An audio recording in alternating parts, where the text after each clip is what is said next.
કેમ છો બધા? તો વિસરાતી જતી વાનગી એટલે કે લોસ્ટ રેસીપીમાં આજે આપણે બનાવવાની છીએ જુવારના લોટની વાનગી.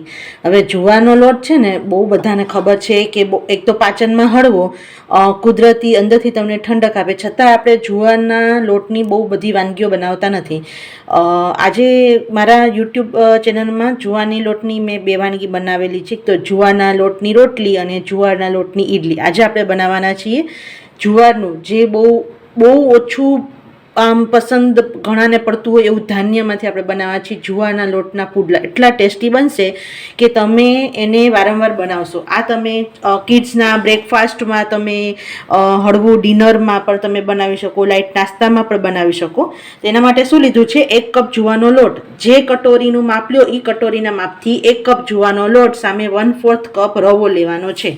હવે આપણે એક મિક્સિંગ બાઉલમાં 2 વસ્તુ નાખી દઈશું અને આપણે એને બેટર બનાવવાનું છે પુડલાનું.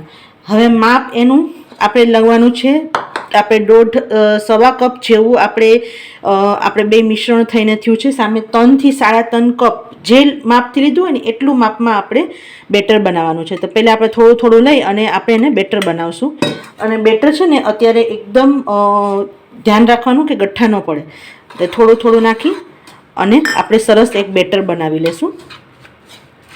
પાણી થોડું થોડું નાખવાનું, એકયારે નહીં નાખવાનું, એટલે સરસ ગઠ્ઠા ન પડે. જો 1 કપ પાણી નાખી, હવે આપણે બીજું કપ પાણીનું ભર્યું છે, એ પણ થોડું થોડું નાખી અને સરસ બનાવશું. હવે તમને એમ થશે કે આ તો ટેસ્ટી નથી લાગે એવું, પણ હજી તો આગળનો ટ્વિસ્ટ બાકી છે. ખાલી આટલું જ નથી, હજી ઘણું અંદર બધું નાખવાનું છે, એટલે વિડીયો એન્ડ સુધી જોજો. એવું ન કરતા કે આ 2 લોટ જ છે એનાથી પુડલા બનવાના, ના એવું નથી. બહુ ટેસ્ટી આપણે પુડલા બનાવવાના છીએ, એટલે વિડીયો બહુ એવું નહીં વિચારવાનું. ઘણી વખત ઘણા શું કરે કે વિડીયો છે ને જરાક શરૂઆતમાં જોવે ને એવું લાગે કે આ તો આ સામગ્રી છે ને, પણ પૂરો વિડીયો જોવો પછી તમને ખ્યાલ આવે કે કેવી વાનગી બને છે. આ બીજો કપ, અને માપથી લેવું જેથી તમારો સરસ પુડલા બને. તમે એને લાઇટ ઢોસા પણ કહી શકો.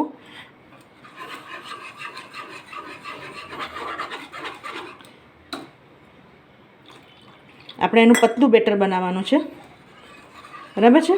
હવે આને થોડુંક અત્યારે મીઠું ટેસ્ટ પ્રમાણે નાખી દઈશું, થોડુંક મીઠું ટેસ્ટમાં. અને હવે આને આપણે 10-1 મિનિટ રેસ્ટ આપશું, કારણ કે રવો નાખ્યો છે ને તો રવો અંદર ફૂલવાનો એને ટાઈમ જોશે. તો 10 મિનિટ રેસ્ટ આપશું, પછી આપણે આગળની પ્રોસિજર કરશું. પણ વિડીયો જોજો, હજી ઘણું બધું બાકી છે. જો હવે છે ને 10 મિનિટ થઈ ગયું છે, તો 10 મિનિટમાં આપણો રવો થોડો ફૂલી ગયો છે અને માપસર એકદમ પાણી આપણે ઉમેરેલું હતું, વધારે જરૂર નથી. પણ એક પુડલા પછી તમને એવું લાગે કે તમારો પુડલો કે તમારો ઢોસો બરાબર ઉતરતો નથી, તો થોડુંક પાણી 1/2 થી 1 કપ જેટલું નાખવું. હવે આમાં નાખવાના છે લોટ્સ ઓફ વેજીટેબલ, તો તમે તમારા ચોઈસ પ્રમાણે ગમે તે નાખી શકો. પણ હું અત્યારે નાખું છું આપણે ગાજર, કેપ્સિકમ, ટમાટર, મરચું અને કોથમીર. તો આપણે આ બધા વેજીટેબલ અંદર નાખી દઈશું, જેના હિસાબે આ તમારા પુડલા છે ને એકદમ ટેસ્ટી બનશે.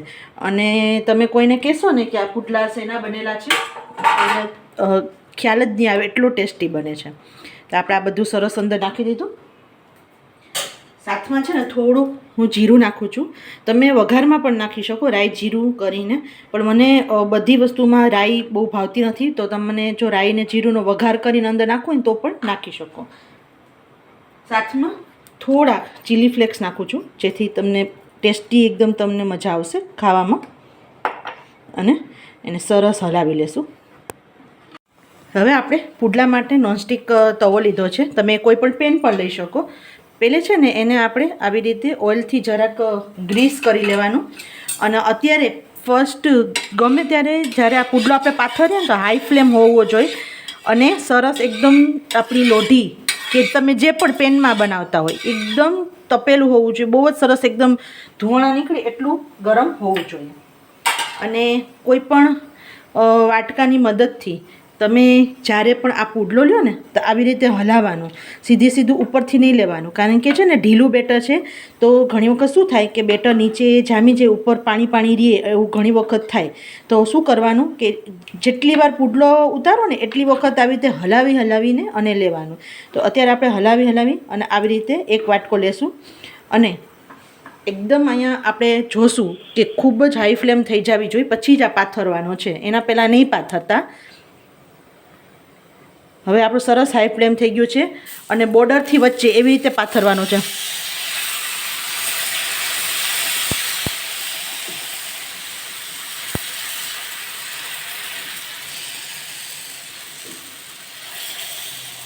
બરાબર.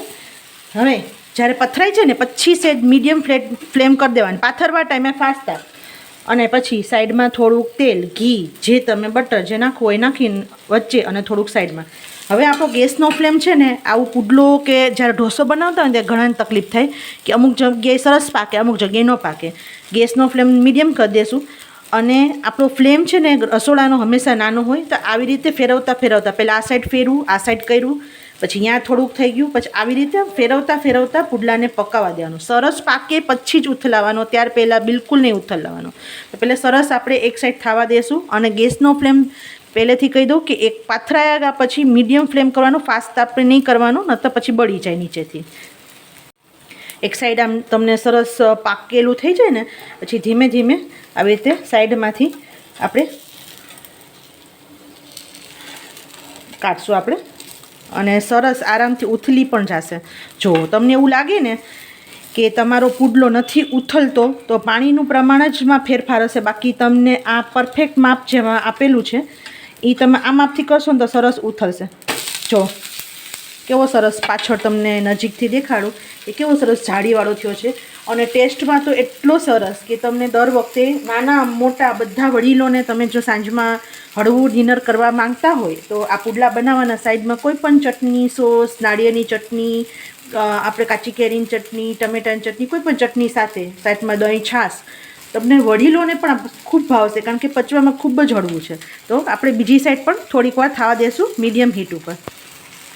બીજી સાઈડ પણ સરસ થઈ ગયો હશે અને આપણે એને ઉથલાવી લઈએ અને બહુ જ સરસ ટેસ્ટી આપણા, તમે આને કોઈ પણ નામ આપી શકો, આપણા પુડલા તૈયાર છે અને આપણે આને સર્વિંગ બાઉલમાં લઈ લઈએ.